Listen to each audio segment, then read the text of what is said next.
Welcome to the Fire and Earth podcast with your hosts, Jason Mefford and Kathy Groover. Fire and Earth, giving you the keys to unlock your limitless potential.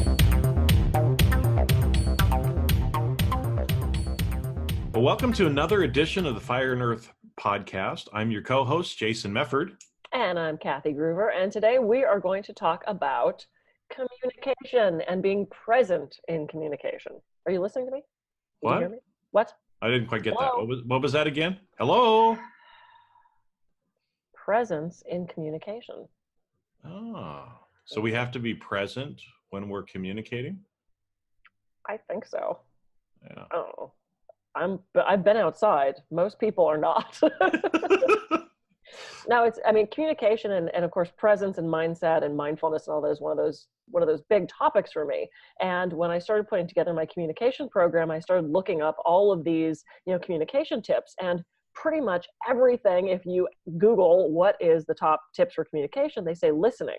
And I did a very scientific survey. I asked my friends on Facebook what they thought the most important thing in communication was, and most of them said listening. But that's true, except listening, you have to be there for that. You can't hear if you're not here.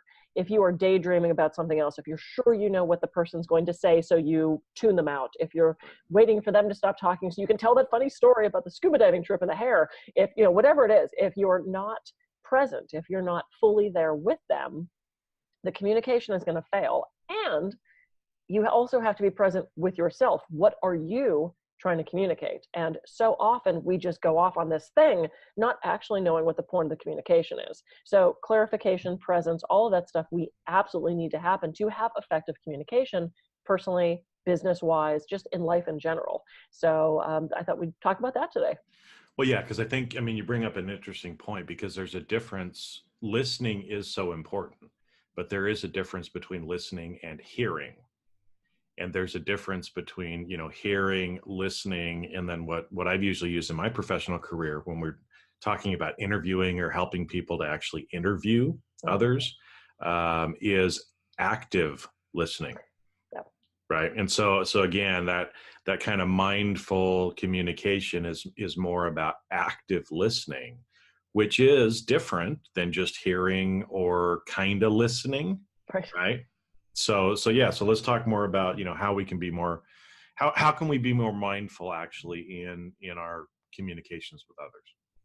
Yeah, I think you have to really work at that. It is very difficult to stay completely present with someone. And for those of you who are listening and watching, your minds have already wandered like how many times? Every 4 to 6 seconds, our brain pops in and goes, thought, and it's a matter of staying present. Now, the other issue is the more comfortable you are with a person, the more we tend to tune them out.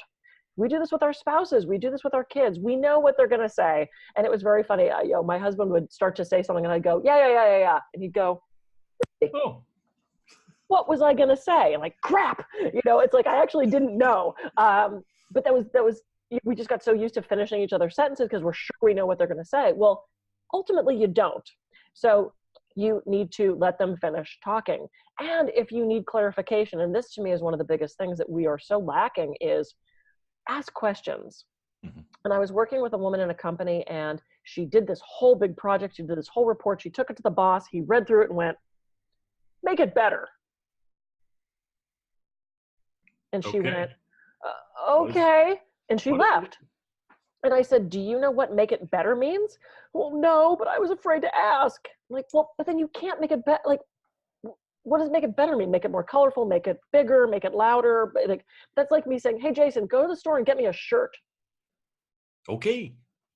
You'd be like, and then me get mad that you didn't get the right one. Right. We have to know what we want. We have to communicate that. And if it has not been communicated, you have to say, can you clarify that for me? Or can you give me more information? Or what is this for? Can I get to the root of what you're actually looking for? And I think that's a lot of the times where communication and conscious communication breaks down, is we don't know what we're trying to communicate, and we're not asking enough questions to figure out what the other person needs from us. And that is a huge, huge chasm that we need to bridge, because it's failing. The communication at that point is absolutely failing.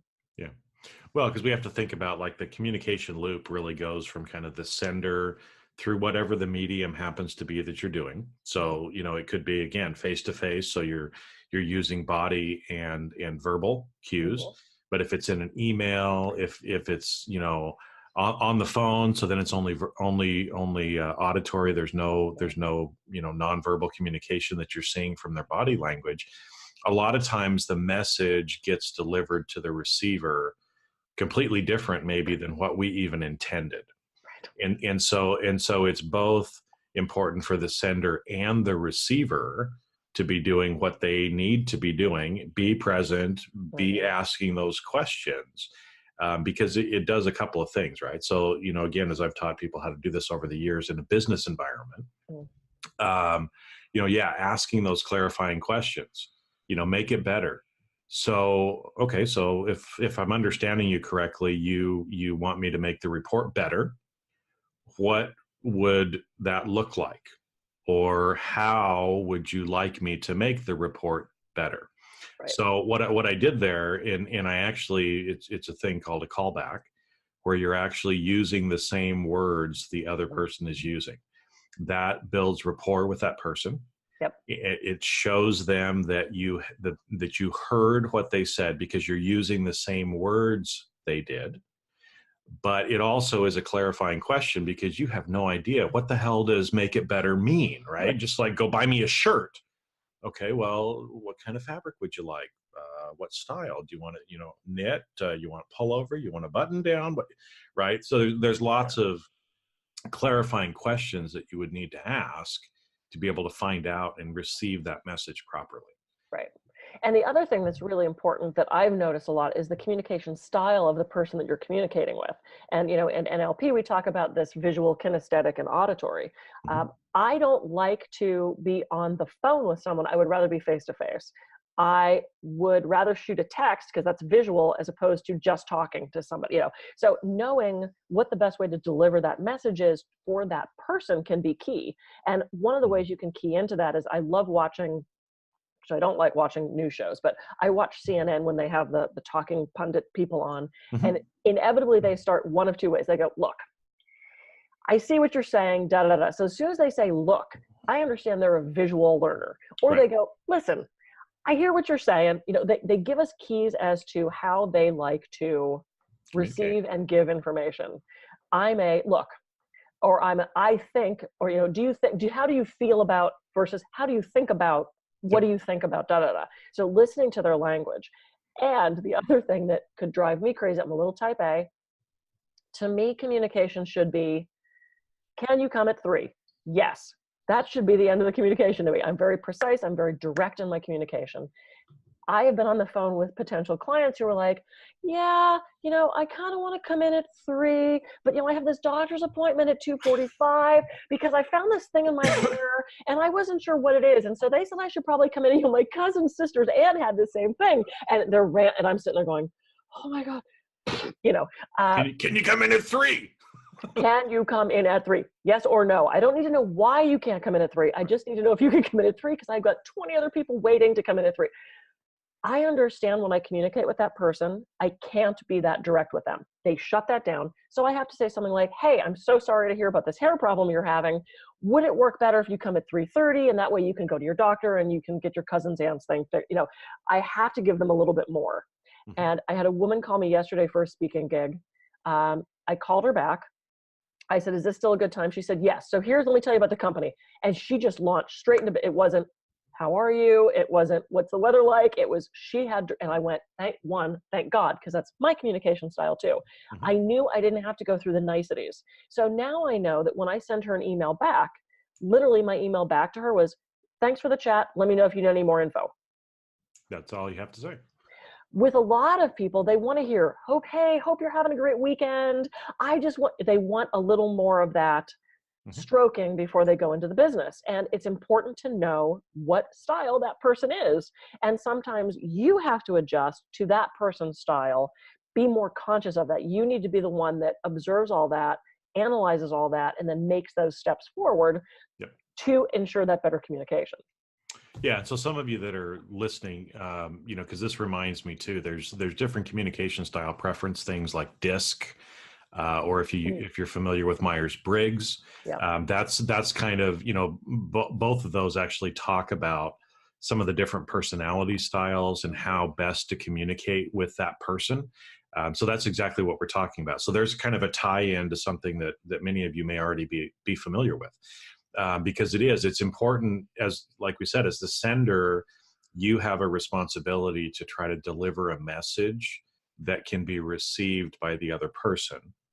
But then as the receiver, we also have to be conscious of the fact that, again, if we understand how the other person operates, we may have to adjust a little bit too, or read more into, what they're trying to say, as well. And so that's, again, why, the thing about active listening, being present, it's looking people in the eye, it's nodding, it's doing those things. It's having body language similar to the other person.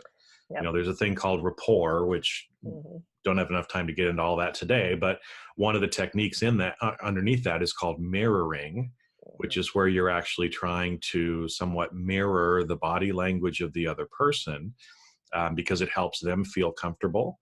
It helps you feel comfortable, and it opens that communication pathway. It makes it easier, because you're not allowing your nonverbal communications to get in the way of that as well. Yeah. And it's interesting because I've heard so many people lecture, and I've seen things about body language, and if the hands are folded, they're closed off. You can't always assume that. Yeah. Maybe they're cold. Maybe they're self-conscious about their belly. Maybe I've seen people that kind of keep covered up because they feel like they're heavy in that area and they don't want that, so it's like, you can't always assume things. Right. So what I've started doing is I've started actually saying, hey, I'm getting the feeling that this is upsetting you. Am I right on that? And sometimes they go, no, I'm just sitting. Okay, that's good. Because it looked like that's what it was communicating to me. So I just wanted to clarify and make, it's okay to check in and ask people to clarify things. And I think we're so afraid to ask, or we're afraid of the answer. Yeah, I'm really pissed at you right now. Oh, no, I don't want you to be mad at me. But it's like, we have to know that. And the other thing, as I just said, I've really tried to cut but out of my language. It negates everything before it. I had someone send me an apology the other day, and they're like, I'm so sorry for this. I'm so sorry for that. I'm so sorry for this. But you did. And I went, screw you. Should have stopped talking. Well, because eliminating the but, or one of the techniques that I've used is called reverse your but. Okay, which is, I know you're looking around like, what? How do I do that? Can I get the 20-year-old one back? Wouldn't that be great? Okay, yeah. Can I get my 20-year-old a lot of things back, right? But no, with reverse your buts, what ends up happening is sometimes you have to deliver a message that may not be pleasing to the other person. Okay, I mean, I've grown up being an auditor, and a lot of times you have to tell people things they don't want to hear. Yeah. Okay, so what reversing your but does is it changes the order of the sentence.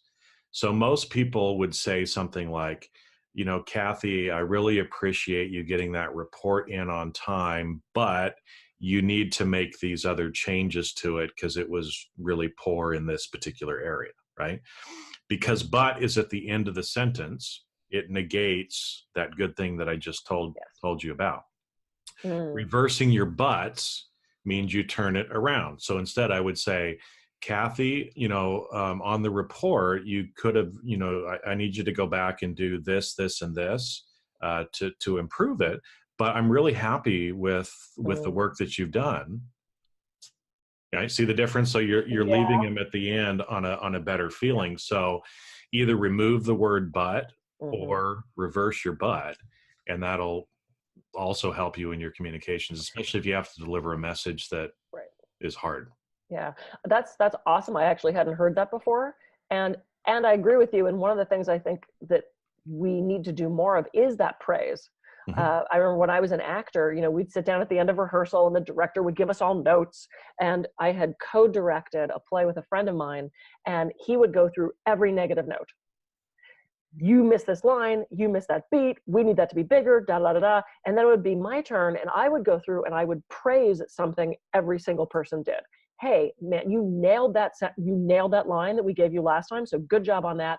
Hey, I love that hand gesture you did, that really anchored that in, and da da da da. And I remember at one point he said, I'm so glad you're here because we're like good director, bad director. It's like good cop, bad cop. Right. And I said, but you have to praise. I said, people can only hear so much criticism without praise before they shut it all out. Yeah. So I love that you're starting with the negative thing, and then, but I'm really proud of what you did. You know, you need to work on those couple beats, but the rest of it was so awesome. I love what you did with. So I agree in delivering that kind of bad news or that criticism, to add something positive in there to make it a balanced message, as opposed to you're an idiot.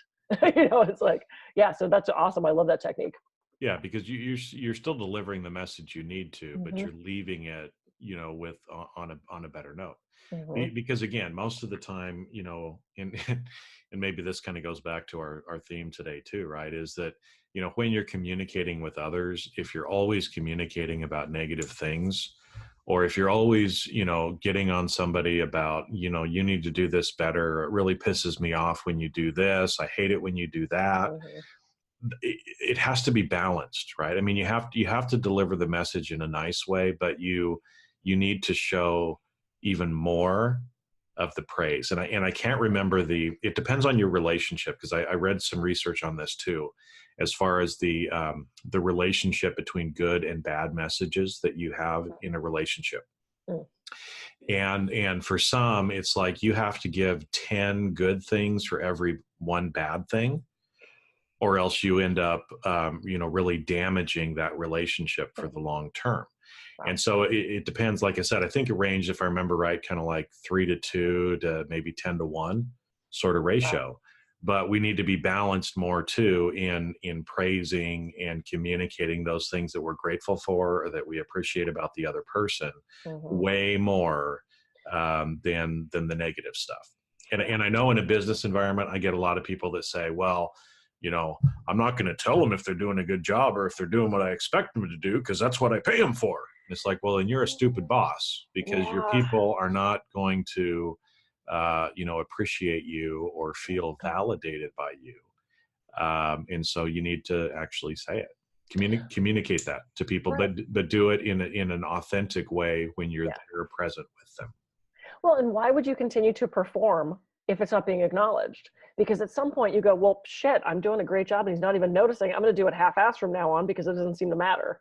Yep. You know, you start to lose that momentum, and unless you have a work ethic that doesn't allow you to do that. And I certainly, I mean, I know a lot of people that are like that as well. They're going to do the best thing they can, no matter if anybody acknowledges it. But it's really nice to have that feedback. And when we did our show on gratitude, we talked about that, of, you know, praising your employees and doing call outs to people that did a good job or helped you in some way. And, you know, I think we have to do that. It's that lifting people up, because to keep people down, a part of you has to be down there with them, keeping them pinned down. So lifting people up lifts everybody up. Yep. And in that conscious communication, the more elevated that conversation can be, the better the communication is going to be, the better the contact is going to be. And especially if you're in sales or negotiations or things like that, that's going to be better as well. You're going to get more wins if you go about the communication in a conscious way.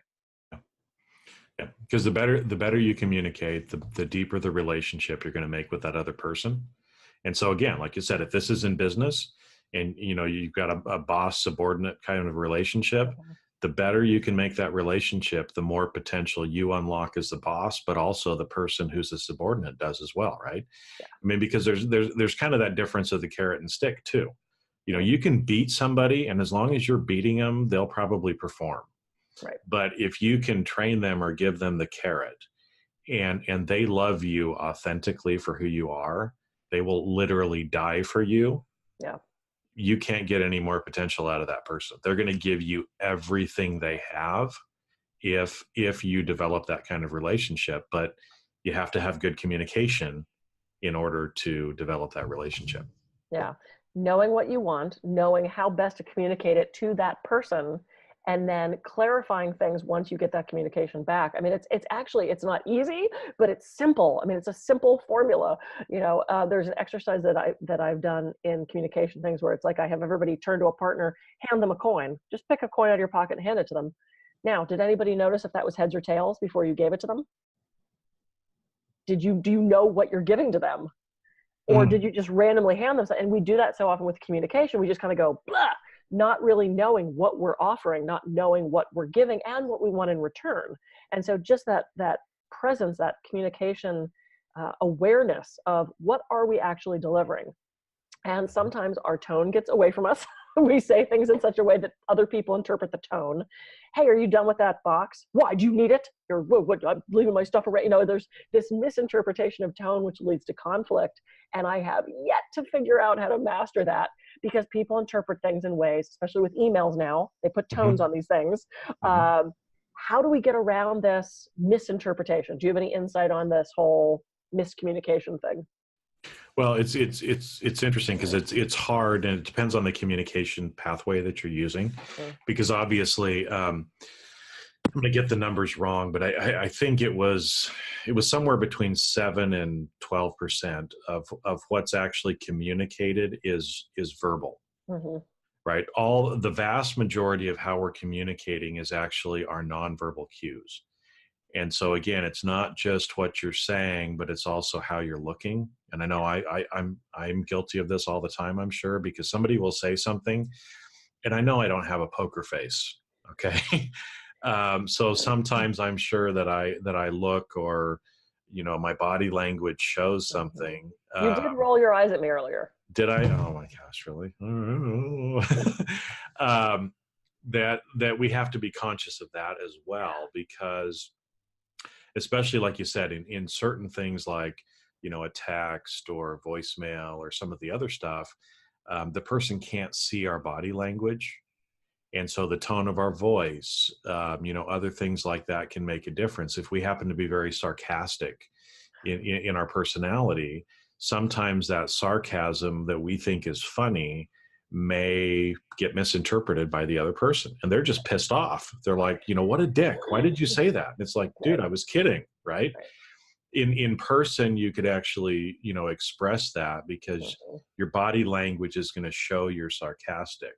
But when you leave a message, that's not going to come through. So you do have to be conscious about that. Actually, this week, there was a debate online that I was looking at, or kind of a post on LinkedIn about emoticons coming into, all of the different things. And I like to use them.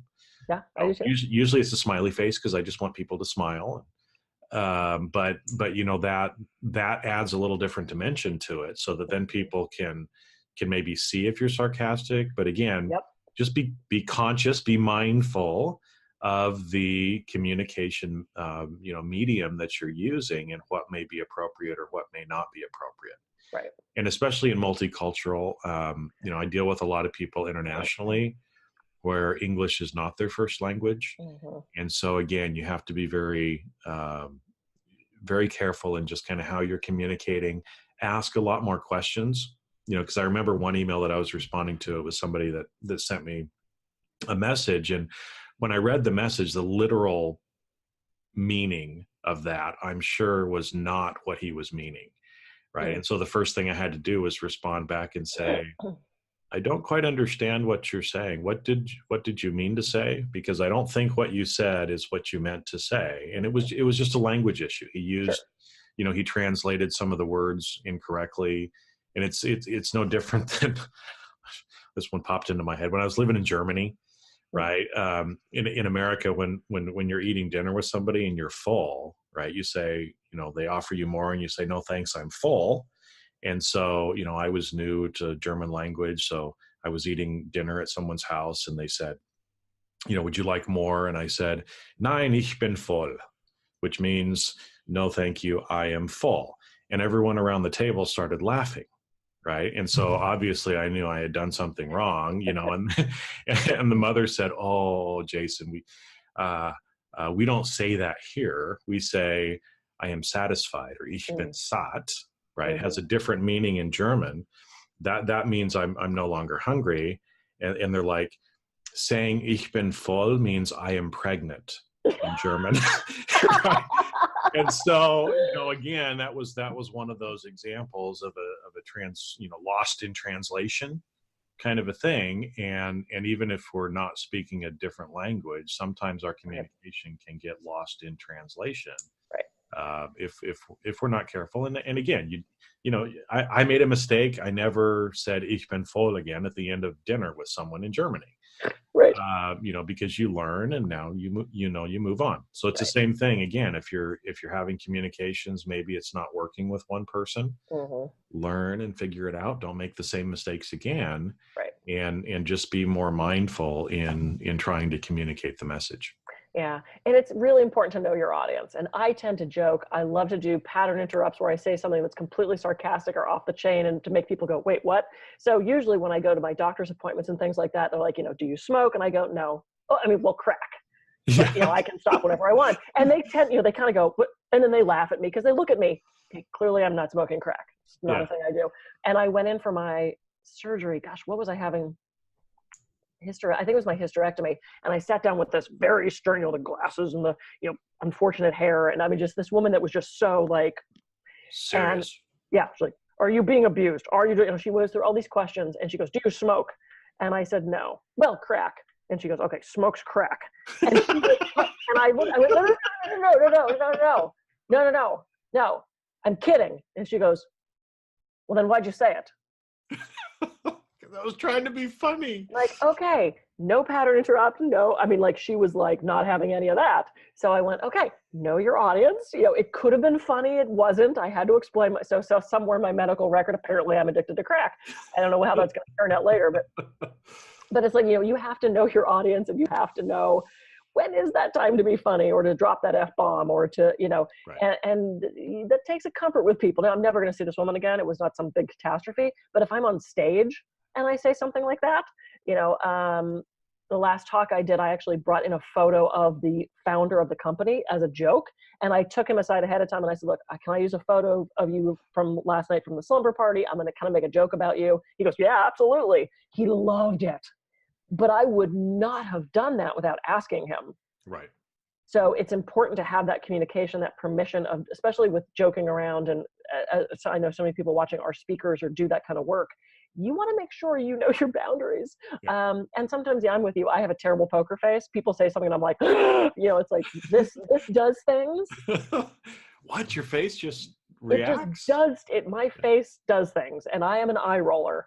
I am constantly using the eye roll emoji because I would be rolling my eyes in person. So yeah, just be kind of aware what your face does. I mean, I know sometimes it's hard to control because it's such an automatic thing. Yeah. We could be better at that. We could be better at that. So yeah. All right. So we've communicated. Everyone's listened. It was beautiful. Hopefully, as long as they've stayed on and we're actively listening throughout, then hopefully they got something out of this one, right? So. And or if they faded away for a second, they brought it back, which is what we have to do. Our mind's going to wander. It's just a matter of bringing it back. So that's the key with that.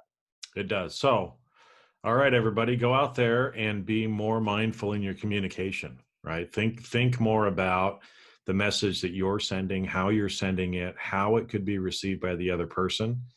Ask those follow-up questions, use good body language, show people that you're actually listening to what they're saying. And it's going to end up strengthening your relationships. Actually reduces stress too, right? Because again, the more questions you get answered, the less stress you have to feel. Like we were talking about that lady at the beginning, make it better. Well, what the hell does that mean, right? But she asked some clarifying questions. Now she understands, and she doesn't have to go away and think, oh, what am I going to do, right? And she's probably stressed out for the next couple of days. Right. So the better we get at communicating, the better we're going to have relationships, less stress we're going to have, and it just feels good. Yeah, right? And more success in our business and our personal relationships and sales and marketing, and everything is communication. Everything is communication. So the better we are at it, the better we'll be at everything else. That potential will just open up. Come out. Fireworks. I'm going to put that song in there now. I know. Well, I don't think we have a license for that. Okay. Anyway. All right. So go out there, communicate. If you make a mistake, fix it.